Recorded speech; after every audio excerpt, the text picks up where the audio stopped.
আর বালি পাচারের তদন্তে ইডির অভিযান, কলকাতা এবং ঝাড়গ্রামে ইডির হানা। আরো একবার আপনাদের জানাই, বালি পাচারের তদন্তে ইডির অভিযান, কলকাতা এবং ঝাড়গ্রামে ইডির অভিযান, ঝাড়গ্রামের গোপীবল্লভপুরে ইডির হানা। আরো বিস্তারিত জানাবে আমাদের সঙ্গে রয়েছেন আমাদের প্রতিনিধি রাজু। ইডির যে অভিযান ঝাড়গ্রামে, কোথায় ইডির অভিযান চলছে, ঠিক কার বাড়িতে, কি জানা যাচ্ছে?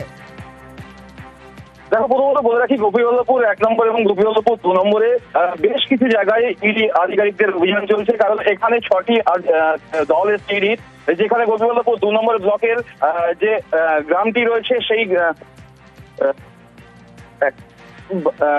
অমরজিৎ বেড়া, অমরজিৎ বাড়ি হচ্ছে বামাল, সেই অমরজিৎ বেড়ার বাড়িতে একটি দল গেছে এবং সেখানে গিয়ে তারা তল্লাশি চালায়। সেখানে অমরজিৎ বেড়া তার আগেই খবর পেয়েছিল কোনো কারণবশত সে সেখান থেকে পলাতক রয়েছে। সেই জায়গা থেকে ইডি আধিকারিকরা তার বাড়ির পর এবার যাচ্ছে এক ব্যক্তির বাড়িতে ইতিমধ্যে তল্লাশি শুরু হয়েছে, যেখানে ইডি আধিকারিকরা মনে করছেন যে ঝাড়গ্রামের একাধিক জায়গায় যেখানে বালির কারবার বা বালির যে বিভিন্ন কোম্পানির নাম করে, ভুয়ো কোম্পানির নাম করে বিভিন্ন জায়গায়। ধন্যবাদ।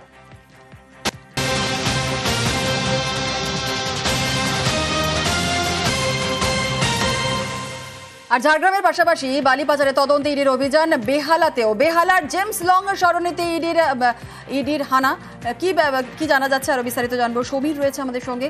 সমীর, কার বাড়িতে ইডির অভিযান চলছে, কি জানা যাচ্ছে? দেখো, যে নানা জায়গায় জেলা জুড়ে যে বালি কারবারের যে করছিল বেআইনি, সেই বেআইনি বালি কারবারের সূত্র মারফত ধরে বেহালা অন্যান্য জায়গায় যেরকম হচ্ছে তার পাশেও বেহালা শখের বাজারে জেমসলং সরণিতে অরুণ সরাফ বলে একজন আছে, তার বাড়িতে রেড করেছে সকালবেলা একদম। কিন্তু যেটুকুনি জানা যাচ্ছে, এই বালির টাকা এই কোম্পানিতে ঢুকেছে কিনা, এই কোম্পানি অরুণ বাবু সহ ওর বাড়ির পরিবারের বেশ কয়েকজনের নামে 20টা কোম্পানি আছে। যে 20টা কোম্পানি আছে, যে 20টা কোম্পানির মধ্যে এই বালির টাকা ঢুকেছে কিনা সেটা নিয়েই তদন্ত করছে ইডি।